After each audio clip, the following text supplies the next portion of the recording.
What happens when you move out of your smart home? Mikah Sargent joins me to explain, and so much more coming up on iOS Today.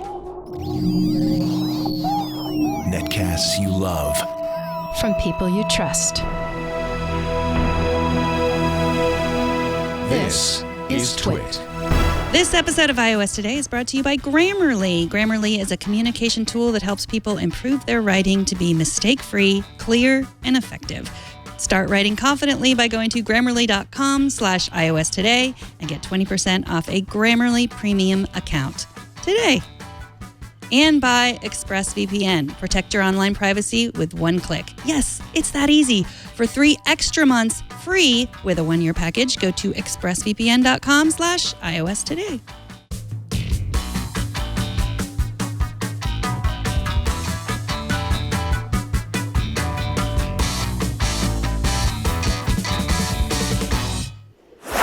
Hello, welcome to iOS Today. Leo Laporte usually sits right there, but he is convening with chickens in Hawaii, spending his vacation also with his wife and chickens. She's the one posting chickens on Instagram. He's not on Instagram, so we have no idea what he's doing. But thankfully, joining me today is Mikah Sargent of the famous Chihuahuas.coffee website. Mikah, of course, is an Apple expert, a smart home expert. He's the host of the Clockwise Podcast, so many podcasts. Too many. And a frequent guest and co-host when Leo is away. Thank you so much for coming on.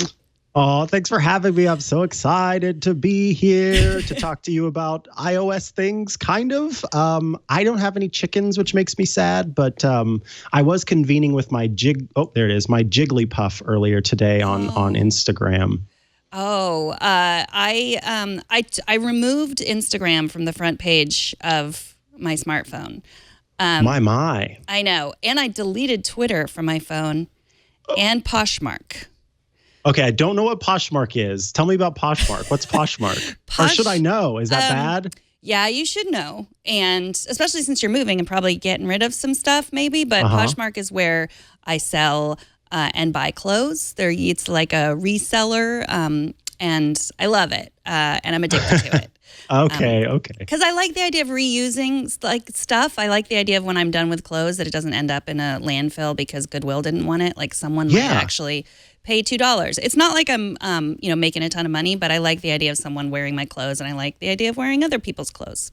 So it's like a global garage sale app. Yeah, kind of. Like it's like eBay, but they just have it's addicting. It's posh. Yeah. It's So there's a lot of scrolling and, stuff, and I waste a lot of time on it. So it gets moved off the front screen. Mm-hmm. But today you are about to move homes, and your home currently is covered in smart home stuff, covered in IoT. Yes.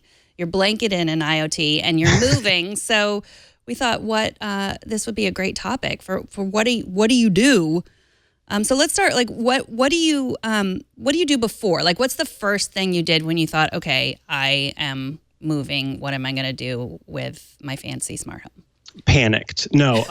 So I'm actually, I rent the house that I'm in right now. I'm not a house owner because I'm a millennial, and apparently we don't own houses, but or anything apparently. Or anything, right? We have destroyed every industry. So because I rent this house, I always talk to the landlord ahead of time about, hey, would you be cool with me putting some smart home stuff in kind of explain how I have a history of it and like I know what I'm doing, that kind of thing. And so far, so good in terms of my landlord's being pretty chill about it. And it's just like, hey, as long as everything gets put back the way that it was before you leave, or if something does get damaged, then you're just going to pay for it, then good to go. And so what I usually will do when I move into a new place is whatever gets moved out, whatever gets kind of disconnected or put away or what have you, those things go into boxes and are clearly labeled the whole time that I'm in the house. So that way, when it comes time to move out, then I can find every single thing that I'm looking for. They Ziploc speaking of a specific brand, because they are the ones that have this kind of bag. They have these quart-sized Ziploc bags that have a flat bottom. And so they're very easy to sort of put things in. And I have them all labeled with like, this is the kitchen and it is the light switch to the left of blank. And it has all of the little wire nuts that are in there, all of the screws, all of this, all of that. And so now as I'm starting to disconnect my smart home, I can very easily go into my banker's box and find the Ziploc that has the specific thing and start to reinstall the stuff that I've kind of taken out. For the most part, especially for folks who maybe don't have that opportunity to install things, they have it a little bit easier because you're typically just like unscrewing light bulbs, or you are removing maybe motion sensors that you have stuck to the wall or something like that. So those ones tend to be a little bit easier than the process of sort of disconnecting and reinstalling the original hardware, which ends up being a bit more involved.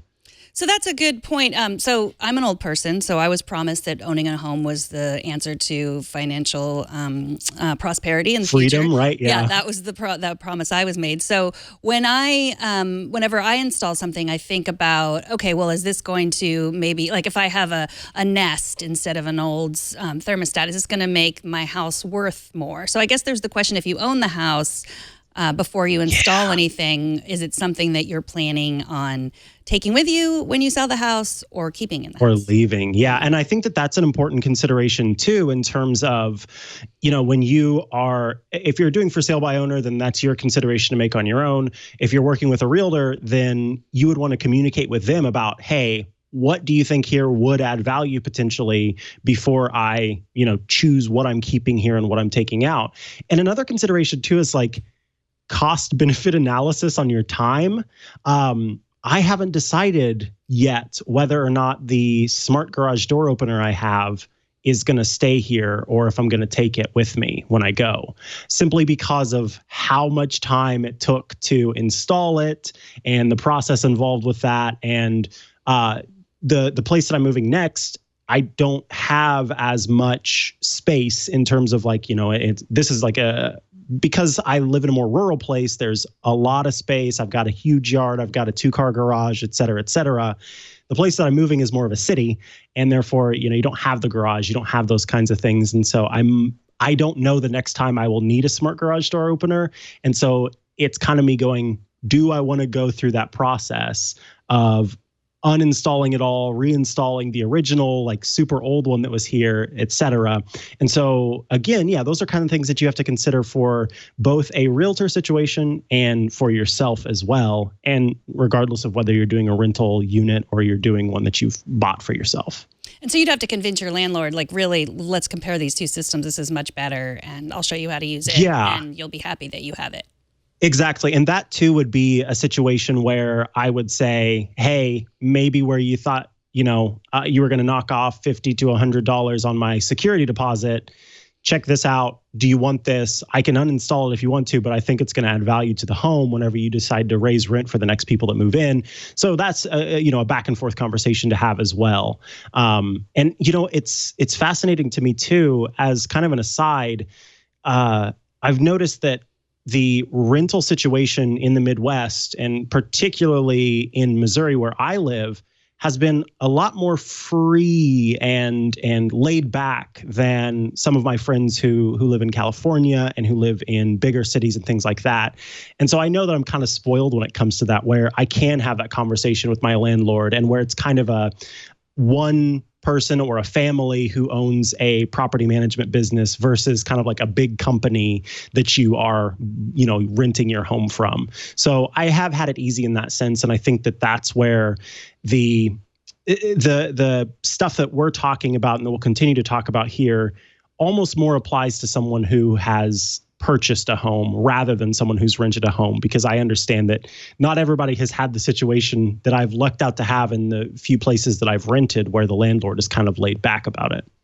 So aside from the garage door opener, is there anything else that have you done? I know you have a lot of smart light bulbs, but have you installed any other systems, like smart light systems, stuff that would be harder to take out? So that's kind of one of the big things. Most of the work that I'm going to have to do and have started doing around the house is the smart in-wall switches and outlets that I have installed. So the good thing is once you know how to do it, it's just working the process in reverse. So, you turn the lights off at the breaker box. Then you uninstall the thing that you have installed and you reinstall the old stuff. It is a little bit difficult. And again, this is where I remember last time I talked about working on electrical stuff on the show. I was very, very, very encouraging to folks listening or watching, if you don't know how to do this stuff, please do not do this stuff. And please hire an electrician because you can very much hurt yourself and it can be fatal. So I just want to get that out there off the top. But depending on the home that you have, newer homes are going to have something called a neutral line as well. There's the line, there's the load, there's the ground, and then there's also a neutral line. And the old wiring that was in the house and the light switches in the house, they did not make use of the neutral line. And so they kind of have to be wired off all on their own. And then the normal old school switches that go in only make use of the line and load and the ground.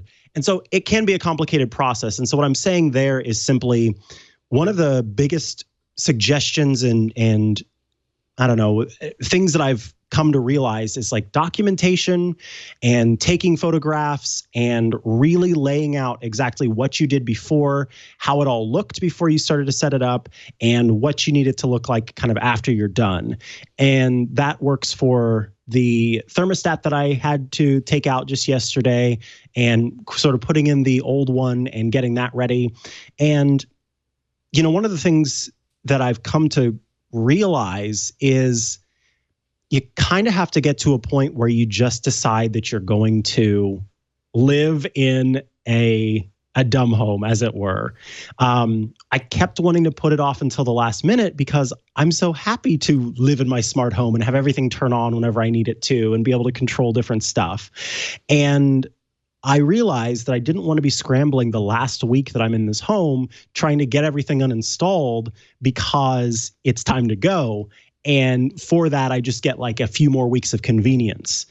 That's been a big thing for me where I'm you know what? Here's how I'm going to do this. I'm unplugging my bridges from my router. So the Hue bridge and the Lutron bridge are unplugged from my router. So I'm kind of already getting used to, or at the time I was getting used to the idea that these things are not available to me anymore. I can't control them. I've got to kind of relearn how to do it the old way. And that made it easier then to sort of pull off the bandage. And, then I was uninstalling the smart thermostat and I was going around and getting things unplugged and put away and getting other things reinstalled. So that's kind of something to watch out for and be aware of is you got to remember what it's like to live in a non-smart home again and be comfortable with doing that and sort of understanding what is an easy last minute thing to take care of and the things that need to be done first, which is going to be the stuff that involves actually, unscrewing things and rewiring stuff. That's going to take some time. And so in this process, have you noticed that there's maybe something you didn't need after all, that you took out and you're maybe I won't reinstall that when I get to my new place?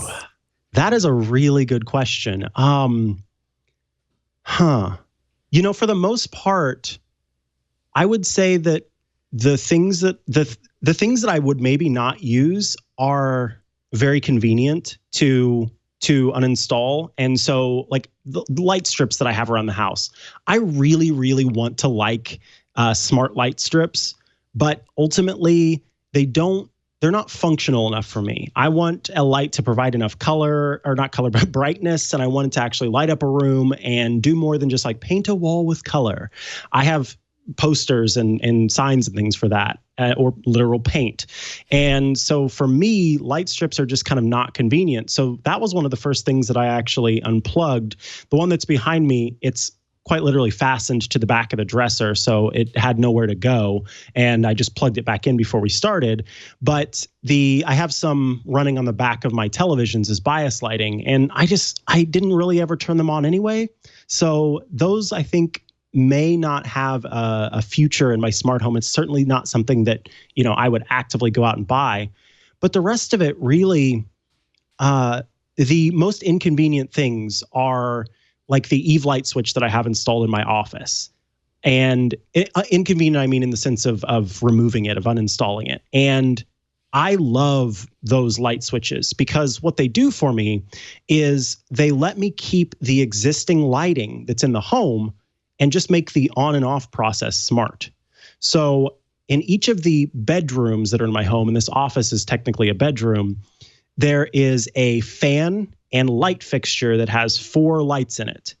And I don't know if you've looked, but the candelabra bulbs from Hue are incredibly expensive. And if I didn't have some way to like make the fan itself smart, then there would be no way for me to control that. By just switching the actual switch on the wall out, then I have control over the fan and I have control over the lights, and I can just use regular LED candelabra bulbs that cost much less. So yeah, in terms of things that are like the most difficult to remove, they're my favorite things. The thermostat is another one. I would never want to go back to a home that doesn't have a smart thermostat because it saved me money and it makes it incredibly convenient to make sure the heating is how it needs to be when I need it to be. And so that comes with you, the thermostat. Yes, the thermostat will go with me. It is, like I said, genuinely one of my favorite products. And also because, so I use the ecobee smart thermostat and I have a HomeKit set up. And the ecobee is awesome because it uses these little room sensors, and these little sensors, in fact, I'll have one over here. They have built in a temperature, a thermometer, and they have like a motion sensor. And you could put them in different rooms and it will track the temperature in the room and then also know when you are inside of the room as well. And so because of that, you're not just getting the temperature of the hallway where the thermostat is located. It takes an average of the different temperatures in your home, which you can then further set to say, hey, only take an average of the temperatures in my home in the rooms that I'm actually in. That's how it uses the motion sensor, the occupancy sensor. And it combines all of that to sort of blanket your home in like the proper heating or cooling temperature that you're actually looking for. But double that is the fact that each of those little room sensors are HomeKit enabled. So I can actually make use of the thermostat that's built into this and the occupancy sensor that's built into this to provide automations in my house. And also I can go in and say, hey, when I'm not home, the Home app will actually use my phone's location.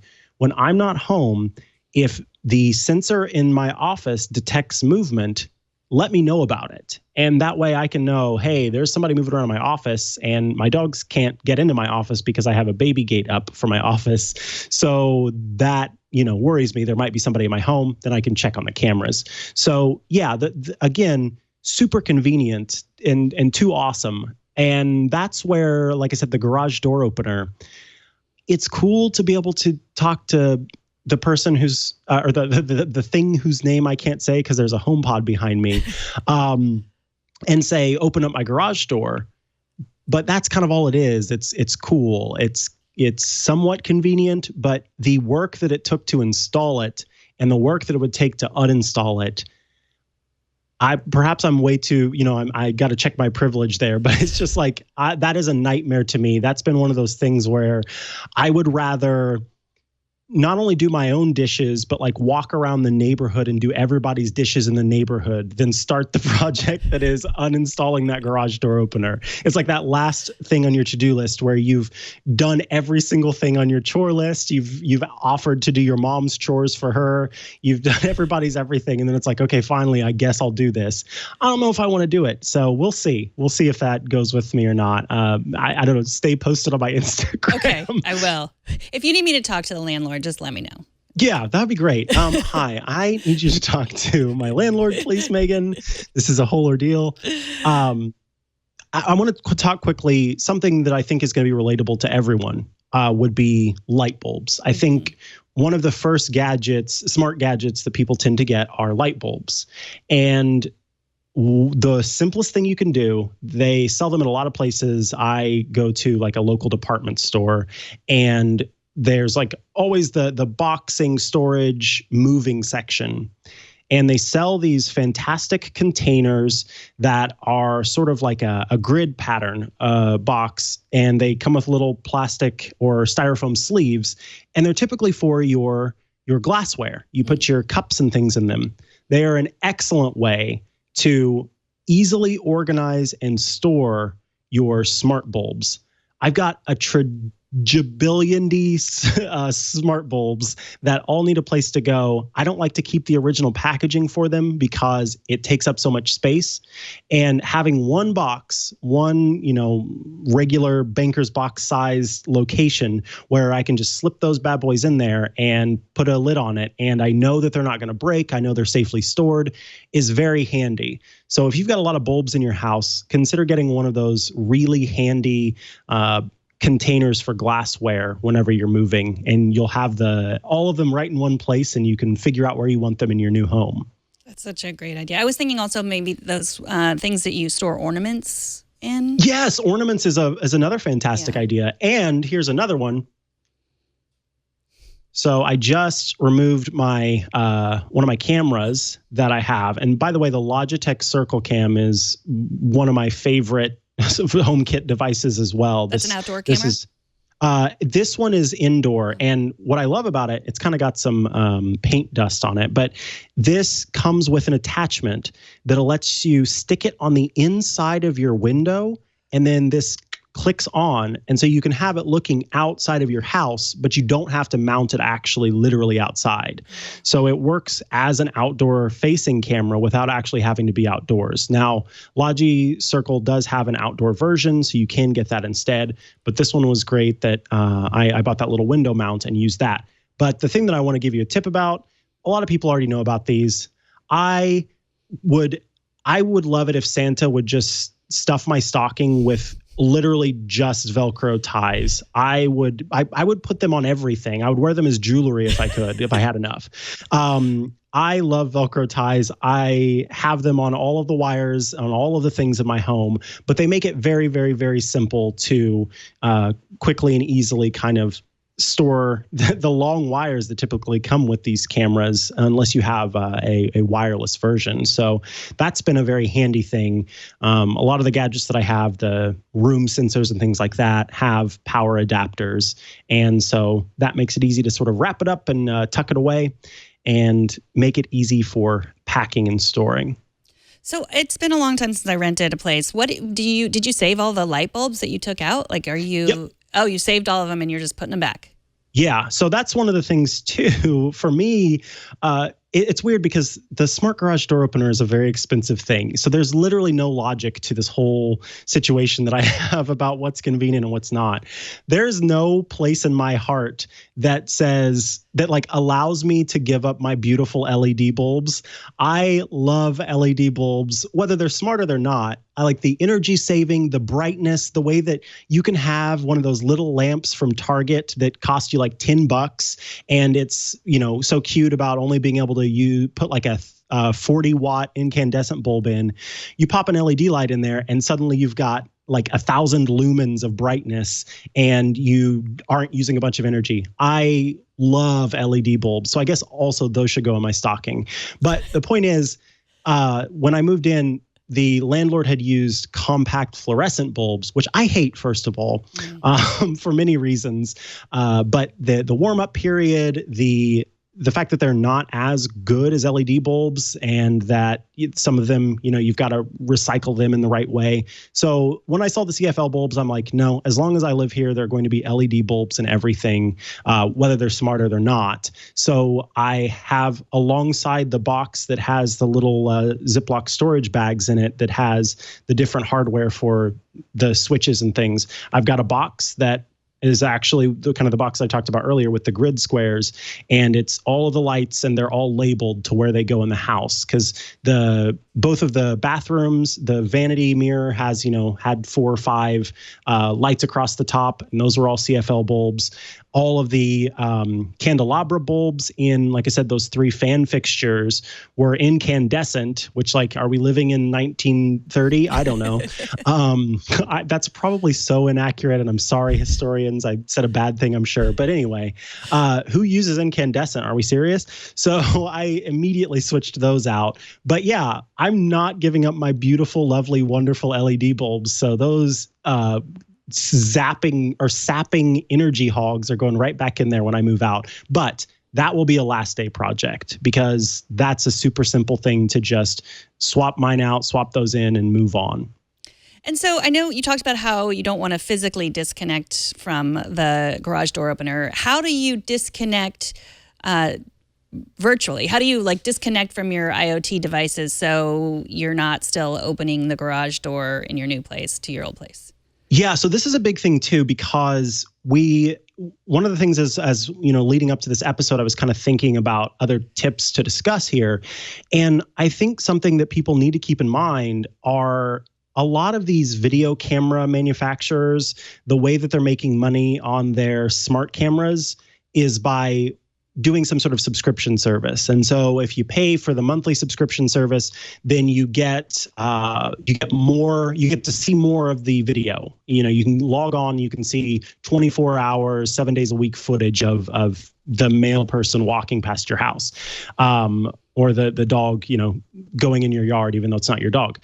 And if you have that subscription service and it's going to be a while, or potentially you won't be setting up the camera in your new home, the first thing you need to do before you do any disconnecting or anything like that is to go and cancel those subscriptions. So I kind of took stock of the things that I had subscriptions for, which for the most part I didn't have. I had a Logicam or a Logi Circle subscription, and I had one for my August doorbell lock.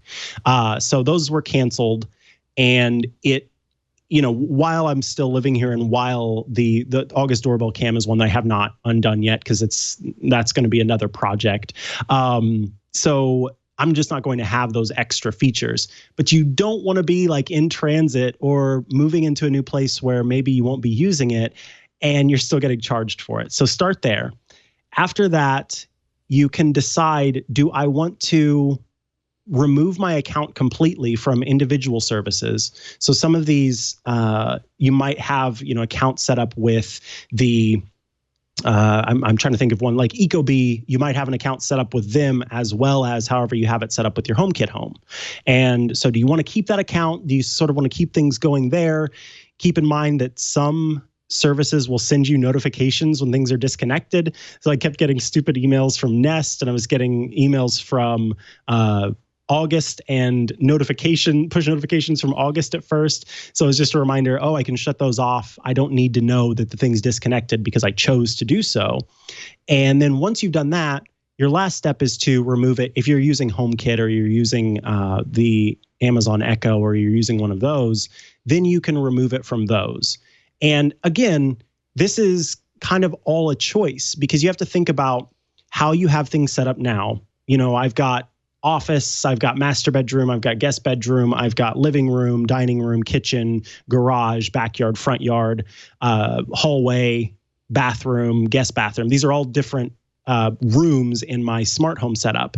And so all of those bulbs and motion sensors and thermometers and et cetera, are all named according to those things. And unless you're moving into a house that somehow has the exact same layout, which, by the way, if you do that, that's cool.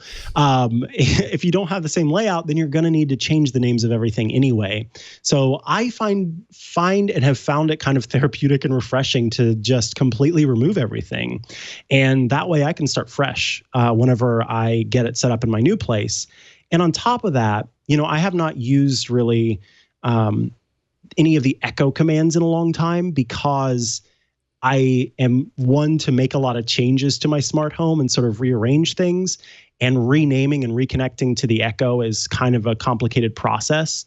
And so, for example, my Hue setup is all messed up in the Amazon Echo. So I'm kind of looking forward to starting fresh there and having it all get restarted, all get kind of redone.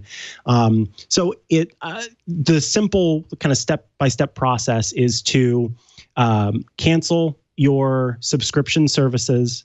If you know that you're not going to be using them or it's going to be a while before you use them, then go ahead and cancel push notifications and alerts for disconnection.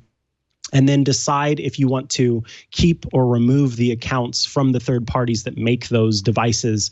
And then finally, choose to remove them from your HomeKit home itself, because again, your new home is likely to have a different setup than your current home.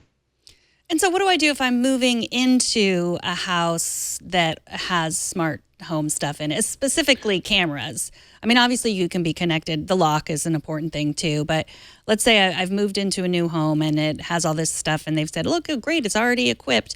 How do I make sure it's not connected to someone else's home devices? So first of all, yeah. I hate that, and I hate that that is a thing, but it is very much a thing.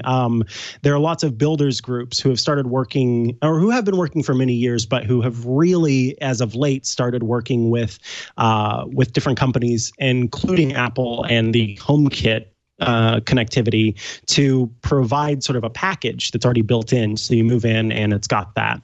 My recommendation there is to communicate as much as possible with your land person.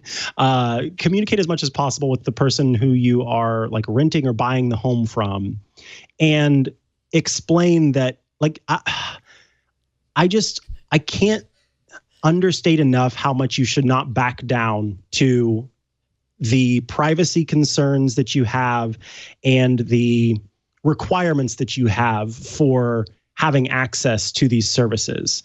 You need to be able to say, I want to be able to set my own login. I want to be able to go in and make sure that the guest access is how I want it. Like, you need ultimate control of those things. And if you're not getting it, then I would just so suggest that you say, then I don't want these things in my home.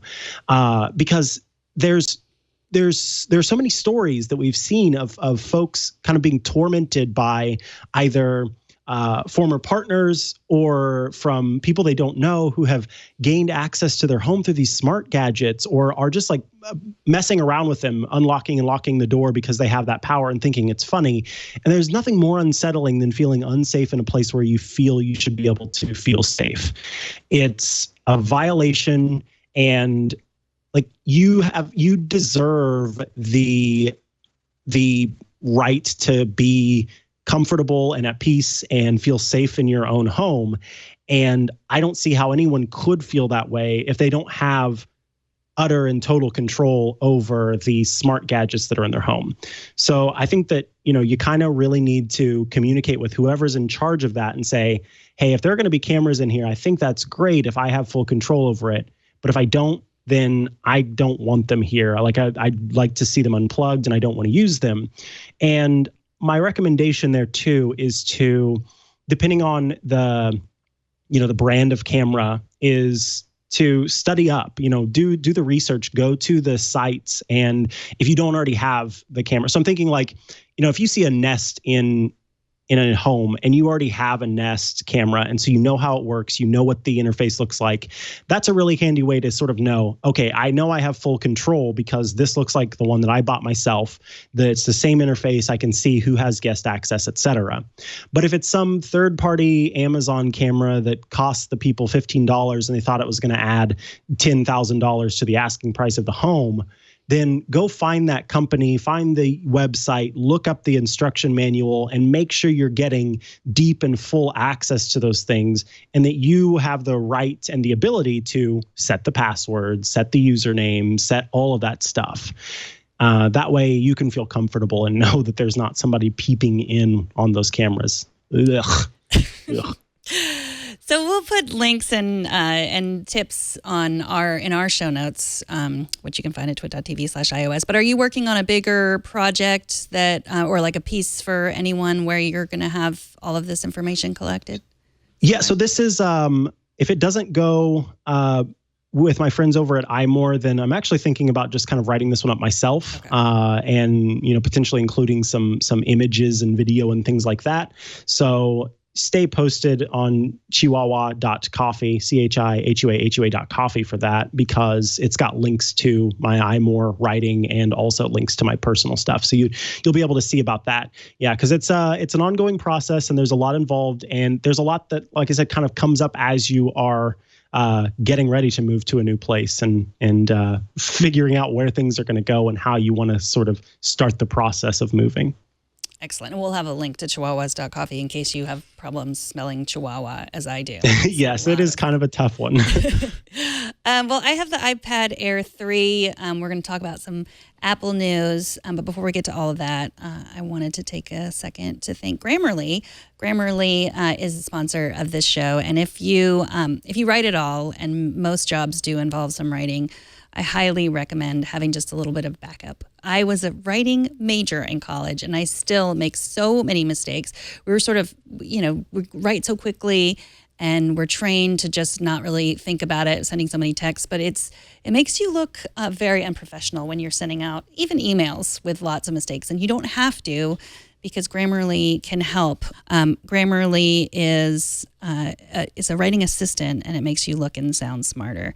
You can start off your new year by easily improving yourself and your communication, whether you're communicating at school or at work or just anywhere, even with friends. Even if you're just trying to impress the neighbors, you can use Grammarly and send a better email. Grammarly will help you show your best self through writing. They're available across platforms, including online browser extensions, a desktop editor, and a mobile keyboard checker. Grammarly is available on all your browsers, so whether you use Chrome or Firefox or Safari or even Edge, they're all there. And they're also available on mobile, iOS, Android, and just straight on your Windows and your Mac. I use the Mac app all the time, and I love it.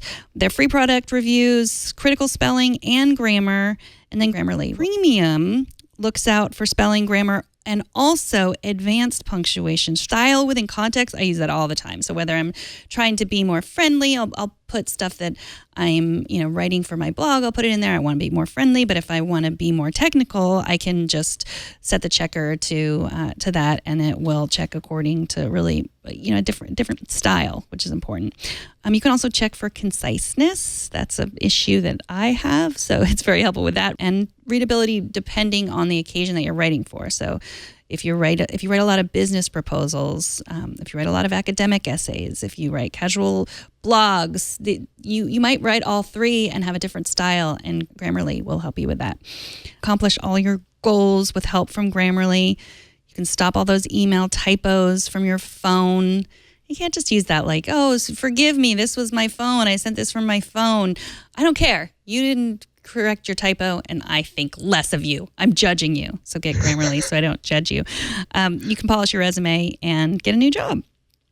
I love all the unique features. It's something that I've just wanted for so long, and you just never even knew you needed it. And now that I have it, I don't know how I ever lived without Grammarly Premium. Go to Grammarly.com/iOS today to get 20% off your Grammarly Premium account today. That's Grammarly.com/iOS today for 20% off your Grammarly Premium account. And we thank Grammarly for supporting this episode of iOS Today. All right, the iPad Air 3. What are I'm pretty sure you don't have one. Micah, do you have any thoughts on the iPad Air 3? I'm excited that there's a budget-friendly big size iPad out there for folks who want one. The iPad has been a great device in my family for folks who don't need a full-on computer and who are happy with that. And so, yeah, in that case, I think it's great to see new iPads. What are your thoughts? Because you do have one. I have one, and I have a full review that I'm going to do on Hands on Tech, which is our product review show. So that'll be coming out hopefully this week. But in general, I really like the idea of this middle of the road iPad. So it's budget friendly for someone who wants power. Like, it's not going to replace a MacBook, but I definitely think it has a lot of room to replace the iPad Pro because they have Apple Pencil. It has Apple Pencil support, not support for the new Apple Pencil, but so I can't use this on it, but I can use the old Apple Pencil. And what I also discovered was that you can use the Logitech Crayon, which is that, it's not as pressure sensitive, but it's cheaper. It's only $70, and that works on these iPads and the iPad Mini. So Wait, I think. So if I use, so I have the first iPad. If you hold up the iPad to the camera, can I use my Apple Pencil? I'm just kidding. So this is the original Apple Pencil. So if you're looking, if you have one kind of from the before times, then it'll work with that. And I know people were very excited about the Logitech Crayon. Have you used one of those? I have. Yeah, I have one. I think it's at my desk, but it's great. I mean, it works great. It charges in a much saner fashion than the old Apple Pencil, which just you stick in the end of the iPad. But this one goes the opposite direction. So just you can charge it with any lightning cable, just like as you would charge an iPad. And it doesn't.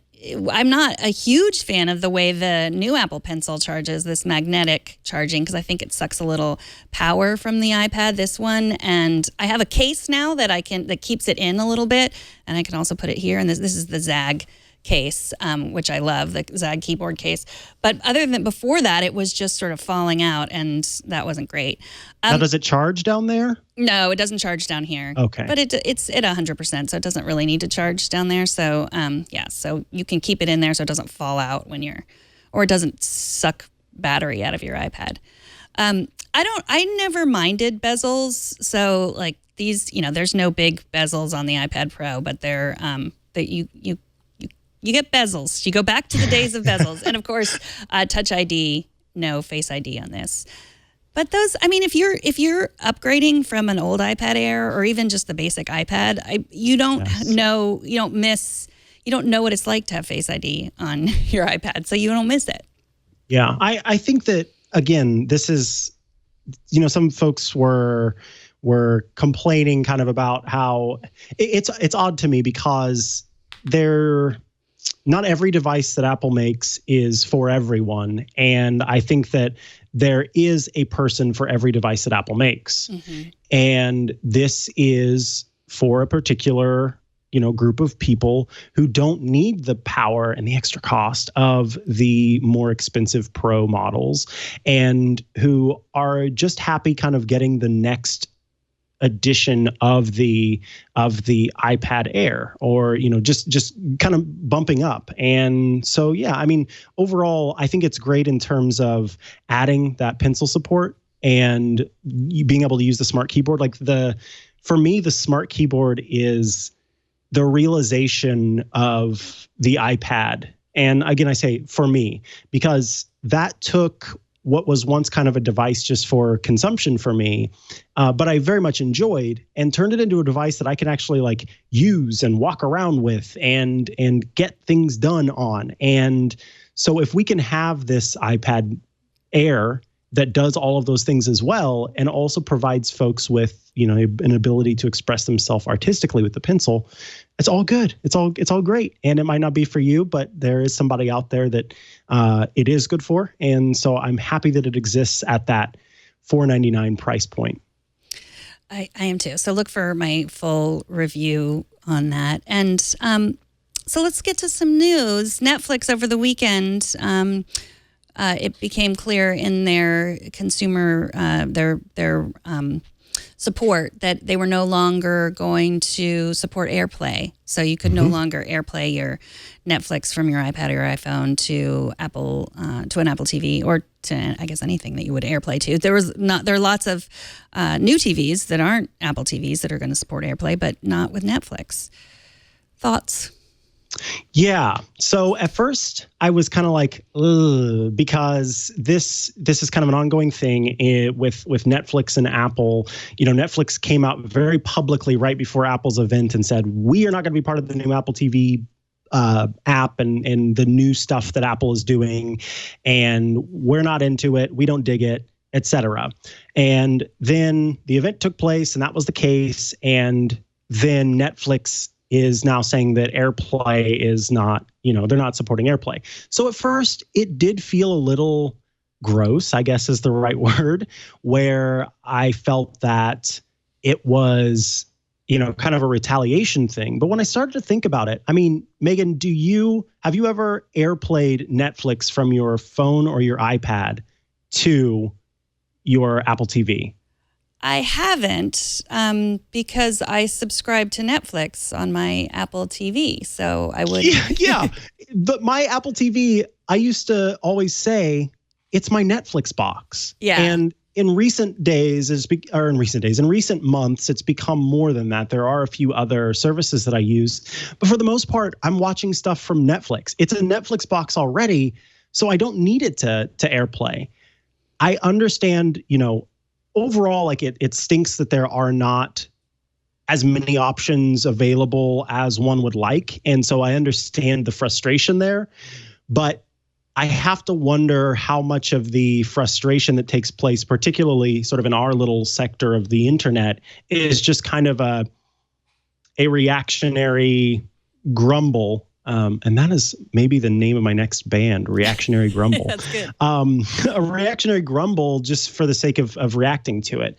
Because not even, when I think about sort of, am I being empathetic and understanding that me as a tech person, I have a different experience from a person who is not steeped in technology every day. And I try to think of sort of the habits of my family as an example of folks who are not steeped in technology. First of all, half of them don't know how to use AirPlay. And second of all, the ones who do know how to use AirPlay would still not AirPlay to their Apple TV Netflix because it's just not like, it's not a good experience. You would just open the Netflix app. So ultimately, I think that, yes, this stinks that, again, there's one less option available. But overall, I don't understand why people are reacting the way that they are so negatively about it. And I would like some more, information about why they say that the AirPlay is no longer supported for use with Netflix due to technical limitations. I would love to know sort of what is all involved in those technical limitations and how that plays out. But other than that, I'm just kind of, I don't know. It's not that big of a deal for me because I don't think I've ever once AirPlayed from Netflix to an Apple TV. I mean, even if you're thinking of it in terms of like, well, they don't want, me to bring over my iPad to my friend's house who doesn't subscribe to Netflix and then we'll watch together. I mean, you could just give someone your password. That is also, that would even be, I'm not condoning that, but like that is also a better experience than, here, let me AirPlay from my iPad. So it doesn't even seem like, I don't know. What they said is they just can't certify the experience, whatever that means. Yeah. And, if they're going to do more of those, hopefully better than the one that came out, the Benedict Bandersnatch show, where you like play along. If they're going to do more of those and they can't use AirPlaying from an iPhone or something, like those limitations where they're sort of trying to cut back on the edge cases, so to speak, and just sort of code and create for the experiences that they feel they have better control over, then I understand that as well. So, and whether it's gaining more data on what we watch and don't watch, Netflix is one of those few companies who I want them to know more about me specifically in terms of like what I watch and what I don't, because then they can better recommend things to me. So if they can't certify from AirPlay and they can't quite do the tracking or whatever it is, if it means a better Netflix experience, given that I use my Apple TV to access Netflix essentially, then I'm okay with that and I will survive. And I think so will lots of folks who are upset about this. Yeah, it'll be tough, but I think we'll make it through. I think we can do it. Yeah. One more piece of news on AirPlay 2. IKEA announced a few new products. They're not available yet, but I guess they announced them. A lamp speaker with AirPlay 2 capability and a bookshelf speaker. I think these are cute. What do you think? I was going to say the same thing. I think they're adorable. They have the lamps have some HomePod vibes to them. Mm-hmm. The bookshelf speakers are really nice. They're simple, they're modern, they're clean. They're all of those buzzwords of a nice design look. And frankly, every single product except for the black lamp is a product that I would have in my home. That black lamp, the color of the shade really weirds me out. But other than that, I think these are all beautiful. And, it's not going to be the most amazing audio experience, but the fact that they're partnered with Sonos, they kind of improve. You can count on it being a little bit better than just sort of going to the gas station and buying one of those like $15 speakers that looks like they look like everything these days, like a flask or something. They've got 2 Class D amplifiers and tweeters and woofers and all of that stuff. So I'm kind of excited about these. I think it's cool, and more products with AirPlay 2 compatibility is nice as well, because I've enjoyed having AirPlay 2 compatibility I like to listen to audiobooks, and so when I'm walking throughout my house, I can play. Because of AirPlay 2, I can stream to my Apple TV in the living room, my Apple TV in the master bedroom, and then my HomePod that's in the middle. And so no matter where I am in the house as I'm kind of doing chores or what have you, or uninstalling a smart garage door opener, hopefully, I can still hear my audiobook no matter where I am. And that is because I can select to stream to all 3 of those devices at once. So if you think about adding these lamps and these speakers as well, then I'm streaming to 6 different devices no matter what room I'm in. I can't escape the audiobook. And for me, that's a good experience.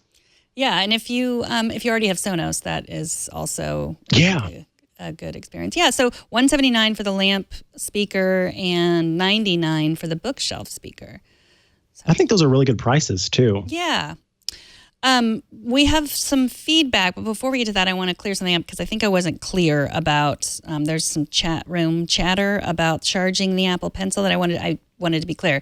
The Apple Pencil, the new Apple Pencil and the new iPad Pro, this does charge here. It is charging, and it does suck a little bit of battery life out of here. What I meant was that it doesn't charge when I have it in this Zag case. So, right, if I keep it here, it doesn't charge my Apple Pencil, and it also doesn't drain battery. So, but yes, laying it on the iPad is literally the only way to charge the new Apple Pencil, right. Correct? Yes, you can't do you can't plug it in. Can't lay it on a wireless charger, No, you just got to, you can't stick it in there.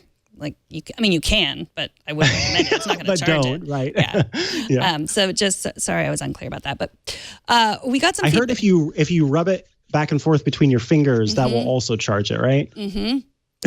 No, please don't listen to me. I'm don't lying do to that. you people. Actually, yes, if you stick it right into your ear all the way in so it sort of tickles your brain a little bit, it'll charge it. Oh, no. Don't do that either.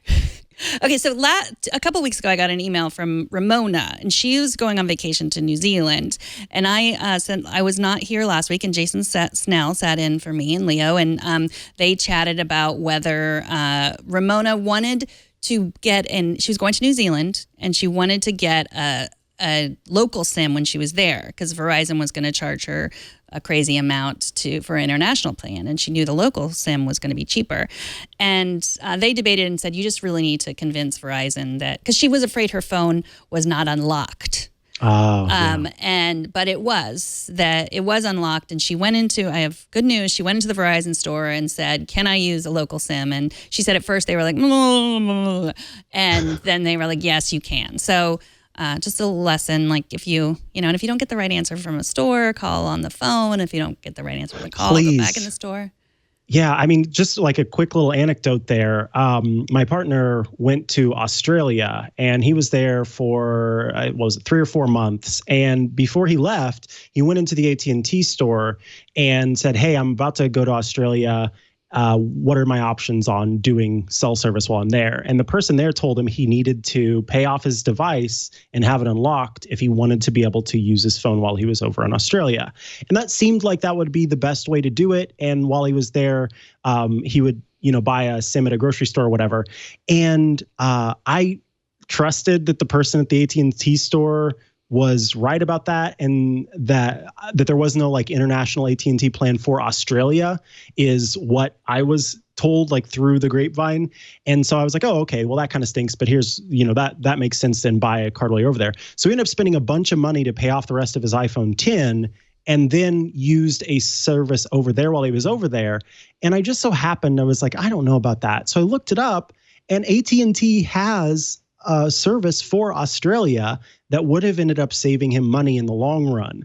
And so, yeah, you can't always trust the first person that you speak to on that. And that's unfortunate because the experts should be experts whenever you're talking to them getting help, but it's just not always the case. So maybe the good recommendation there is to just kind of ask a person and then double check. It's like getting a second opinion from a doctor. You can do that as well via research or by talking to somebody else too. Mm-hmm. So Michael sent me an email. He said he was looking for a coloring app that I mentioned sometime in the past 6 months. And he couldn't seem to find it using any number of combination of searches. So I wanted to assure Michael that we are working on our show notes system. It's not, Kevin does a great job of following everything I say, or sometimes just the things I'm thinking in my mind he's got. But it isn't always as easy to find, and we're working on that. But I think the ones that we mentioned before were Lake, and then another one called Coloring Book for Me, which is free with in-app purchases. And then Drawing Pad was a third one that we mentioned. That I think that one was $2, and we like that because he wasn't going to charge you for more coloring pages every week, which some of them did. Mm-hmm. But you had a recommendation, Micah. Yeah, so I am a little disappointed because the one that I use, it does offer in-app purchases and it can get kind of pricey, but they do have quite a few free coloring book options. It's called Pigment, Adult Coloring Book. That's the full name of it, but I just call it Pigment. And it is number 96 in the entertainment category. It's got a 4.6 rating of nearly 60,000 folks who have rated it. So it's a very popular coloring book app. And I've found it quite delightful and sort of stress relieving and enjoyable. And there are lots of different coloring tools with lots of different textures available. So you can kind of not only just change the colors and find perfect color schemes, but also have, something that looks more like paint, something that looks more like chalk, et cetera, et cetera. So I quite like Pigment for how much is involved and its Apple Pencil pressure support and the ability to, you can like tap into an area, and when you color, it just fills in that portion and it doesn't, fill in the whole thing. So it's nice, and it can get pricey if you're not a big colorer and you're not coloring every week. Then sticking with the free ones that are available in the app is probably your best bet. I'm a big colorer. It's very relaxing. It is. Yeah, and it's one of those things you can kind of do without putting too much thought into it. So you can kind of let that just be the zone out kind of Zen thing that you do, which is nice. I'm actually watching this video of someone else coloring too. Yeah, I'm getting relaxed just watching the video. Frankly. So maybe you just need to watch videos of other people coloring. It's like ASMR, but it's something else. I don't know yet. Exactly. All right. Well, before we get to our nap cap, I'm going to thank our sponsor, and that might give you some time if you didn't already prepare a hat. Micah. Oh, I've got a cap. You've got a cap. Okay, but before we get to see Micah's cap, we're gonna spend some time talking about your security, and that's our sponsor, ExpressVPN. Now, it's really easy to think that hacks happen to other people. Oh no, I don't need privacy. I'm fine. Everything's fine. Well, you may want to think that, but your data is valuable to hackers. It just is. And stealing data from unsuspecting people on public Wi-Fi is one of the simplest and cheapest ways for hackers to make money from you, by stealing from you. So when you leave your internet connection unencrypted, you might as well be writing your passwords and your credit card numbers on a huge billboard for the rest of the world to see. And that is why I use personally ExpressVPN. I protect myself from cyber criminals. ExpressVPN is something that will definitely secure and anonymize your internet browsing. They encrypt your data, and they also hide your public IP address. They have easy-to-use apps. They run seamlessly in the background. They run on your computer, on your phone. I even have it on my tablet. So I'm safe everywhere, no matter which devices I'm using. And it only takes one click. So because I do use a lot of devices, it would be a huge pain to have to install something and have a huge pain in installing it and setting it up and configuring it for my iPad and my iPhone and my Mac. And this is just one click. You can safely surf on public Wi-Fi without being snooped or having your personal data stolen. I know we've all been there where we're just like at the airport and we're like, I just want to use I just want to do a few things and, no one's going to be watching. Well, this service is less than $7 a month. And you can get it right now. It's rated the #1 VPN service by TechRadar, and it comes with a 30-day money-back guarantee. Protect your online activity today and find out how you can get 3 extra months free. That's 3 extra months free with a 1-year package at expressvpn.com/iOS today. That's expressvpn.com/iOS today for 3 extra months free with a 1-year package. Visit ExpressVPN, that's expressvpn.com/iOS today, and learn more about how to protect your privacy. It's time. It's time, friends. All right. Oh, yes.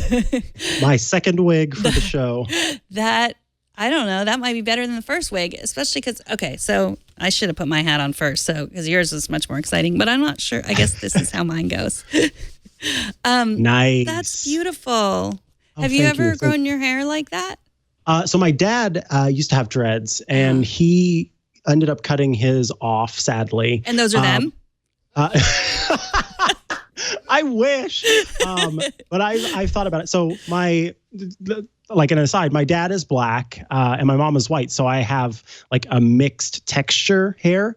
And so it is not as dreadable as my dad's hair, who is, fully black. So it is, I'm putting the part the wrong way. So it's kind of a more complicated process for me to be able to dread it. Mm-hmm. I would never have them this long, but I thought it'd be kind of cute to have a little dreads. So I'm still thinking about it. Yeah. It's in the process, but yeah. This was part of my pirate costume that I wore for Halloween, I think a couple years ago. Right, your Johnny Depp costume. That's what everybody said, but I was like, no, I'm just a standard pirate because Johnny Depp. Yeah. No, not him. Yeah. Okay. Sorry. Yeah. No, that's okay. No. All right. So you can go first with your app because yours is more fun. And I have it here. Or do you have it on yours too? Mine is super silly. Okay. Yeah, I do have it here, but yeah, you go ahead if you want to pull it up for everybody to see. It's not it doesn't know who I am because of my wig. Oh, you mean your iPad? There we go. Now I'm in. Okay. So the app is called Voloco, and it is an app that lets you do beats and auto tuning. So you choose select a beat. Audio is fine, but choose select a beat. And then choose Voloco beats. And then pick one. You can kind of listen to the one that you want. So I'm going to pick, let's see, Midsummer Madness. Okay. And I'll select that.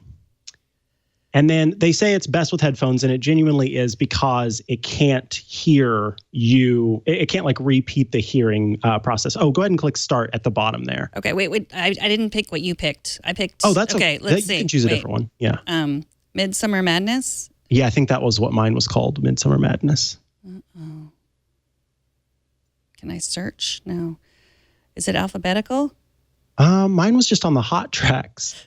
Hot. It doesn't matter. You could just choose a different one if you'd like. I'm going to choose Gotta Flex.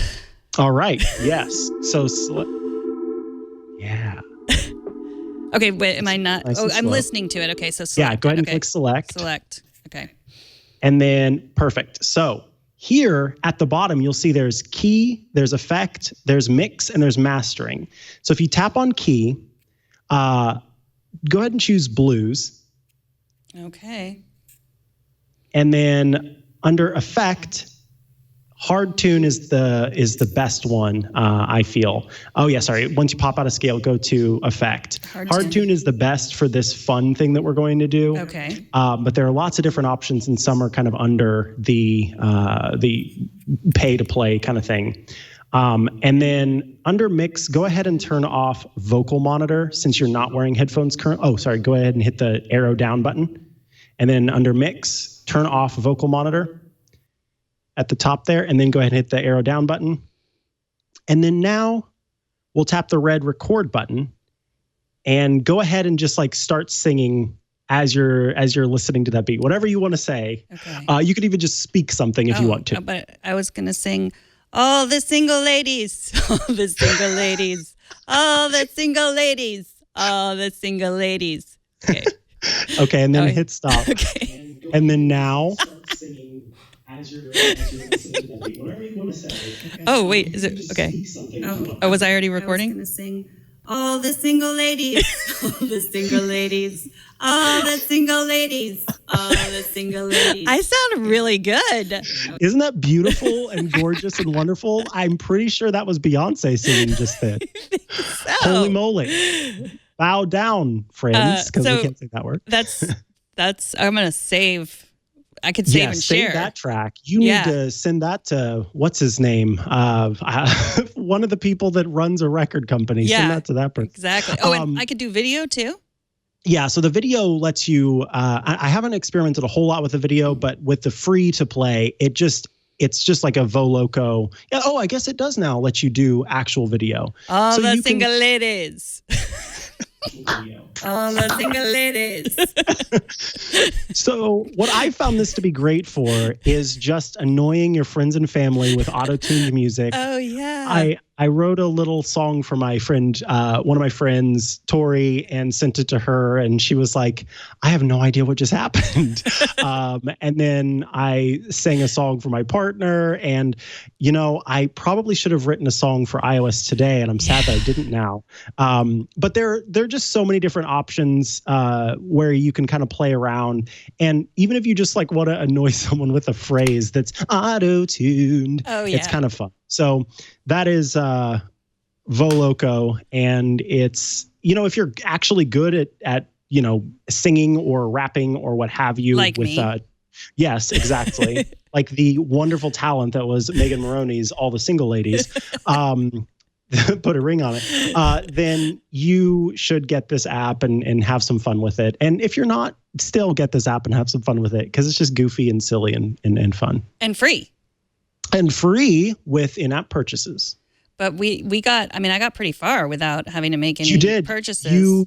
You made your viral track that someone's going to upload to YouTube and like double auto-tune. That so someone might be me. I'm going to send it to Colleen. I always like to airdrop things to people, and Jerry, whenever their airdrop shows up. So they'll get that, and it'll be fun. That's beautiful. Mine is a little more practical, just a little more practical. Depends on how you define practical, but okay. Have you wanted to improve your vocabulary? Yeah, so that I can put more words in my songs that I auto-tune. Exactly, absolutely. Yes. So this is a vocabulary builder by Magoosh. And I thought, I don't know who Magoosh is, or if he is a he. They haven't or taught she. you that word yet. No. But it is, so if you're preparing for the GRE or the TOEFL, which I guess that's the English language test, and the ACT, you can use this to get better at all these vocabulary. So I'm going to, let's start with the easy English learner words. And then we can do common words and start this level and approach. And then you can just say, move closer. Yes, okay. Correct. I think since we both speak English, let's try a harder one. Let's make it difficult. Let's do the hardest. So okay. I've been. Advanced. Let's start the intermediate. Intermediate. Let's try advanced. You're right. Okay, advanced level. Vilify. I believe that's to accuse, correct? No, wait. Oh boy. It could be accuse or speak ill of, right? Whenever you vilify someone, aren't you saying like, they're the worst? I think it's speak ill of. Let's try, because you're not accusing them of, Let's try speak ill of. Correct. Yay! Broadside. I would say the closest thing there is verbal attack, right? Yes. Plotting. Is that a London word? I think it's slow moving. Slow moving, yeah. Plodding along. Mm-hmm. Cogent. Oh, golly. I always forget this one. I think it means thoughtful. if I'm not mistaken. I think you're right. Oh, yes. Oh no, we were wrong. we were what wrong. was it? Convincing, a cogent argument. Yeah. Oh, So I then, love this. I love this a lot. arrogate? I never heard of you. Me neither. I think oppose or I would not say nourish because that's more like aerate. yeah. To arrogate. I like oppose. I like oppose. I'm torn between oppose and seize with authority. Oh, you were right. It was seize without authority. And then maybe we're not even pronouncing it right. Let's listen to it. Arrogate. Arrogate. Arriving at the small town, the outlaw arrogated the privileges of a lord, asking the frightened citizens to provide food, drink, and entertainment. So you mean like, I'm on your ship and I'm going to arrogate all your booty. yes, exactly. That's your arrogating wig. I don't know why I'm so blurry here. So yeah, this my Zach stand is. Just, I like that. I'm going to label this my arrogating wig now. Yes, that's your arrogating wig. So with the way this works is like it'll keep showing. It would show us arrogate again, and it would show us the other word we got again, but it would not show us the words that we got again. That we got. All right. So yeah, vocabulary builder by Magoosh. It looks like it's also available on your Amazon Echo. So if you're, that's a good place to have it. Yeah. Yeah. So just I am a fan, even though I'm not going to take the GRE or the TOEFL exam or anything. I'm just a fan for, because learning new words is fun, or like reminding yourself of words that you once learned that you haven't used in a while. Also fun. Right. And again, how would I have known about arrogate without this? This is, I'm definitely downloading that app. That seems like it'll be a good time. So speaking of a good time, I had a good time. Did you have a good time? I had a great time. Truly. Thanks for coming. Of course. Happy to be here. Anytime you need me. I'm going to have to find some new wigs though, because I just have the 2. Yeah. So next time I'm on, I'll have to come up with a new cap. Maybe we'll send you this one, which always appears here and I never choose it. Yes, it's so cute. Mikah Sargent, Chihuahuas.coffee, the Clockwise Podcast. I noticed you had a link to broadcasts on Twitter, but are you broadcasting on Twitter? That is something new that I was experimenting with. So Twitter lets you do audio broadcasts now. And I don't know, I shouldn't say now because I don't know how long it's been an option, but it used to just be video like Periscope. And I was looking up recently and just playing around and they let you do audio broadcasts. So I did a little one where I was just kind of testing it out to see, but it's kind of fun to do like a live podcast there for a minute. So who knows? I've been thinking about doing some streamy type stuff. There it is. Yeah. And it shows your little icon and has kind of a waveform in the background, and people tuned in and they were helping me answer questions about what the experience was like. And it's kind of fun. So, keep your eye out. I might be playing around in the streaming stuff. My little brother is like I guess it's like a professional Twitch gamer, streamer person thing. I don't know what it is. He recently moved to Florida and plays, I think it's called Overwatch, and is like a partner and does all that stuff. So I'm like following in his footsteps a little bit, trying to learn how it all works. So I'm like, teach me your ways, young man. Are you going to say what his YouTube channel is? Oh yeah, his Twitch handle is just Daric, Daric. Daric. Okay. So I don't know how he got that. That's literally his first name. And I don't know how he got that, but he got that. And I think that's his Twitter or his, I think that's his Twitter handle too. Twitter.com/Daric. He's not doing anything right now. Yeah. I don't think he's streaming currently, but you can follow him on Twitter and catch it whenever he's doing his streams. Playing again, I think it's called Overwatch. I don't know. that is a game that people play. Okay, good. Then that's a good first step. It's probably that one then. It sounds familiar. So you also appear on the iMore podcast pretty regularly? Yes, every Friday we do the iMore podcast, and it is video as well. So you can catch us live on that every Friday. And we have a good time. That's usually with Renee Ritchie, Georgia Dow, who we love, Lori Gill, who often shows up on MacBreak Weekly, and Twit.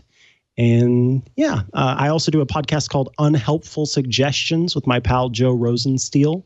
And that is it's a tech podcast, but we end up spending most of the time talking about food.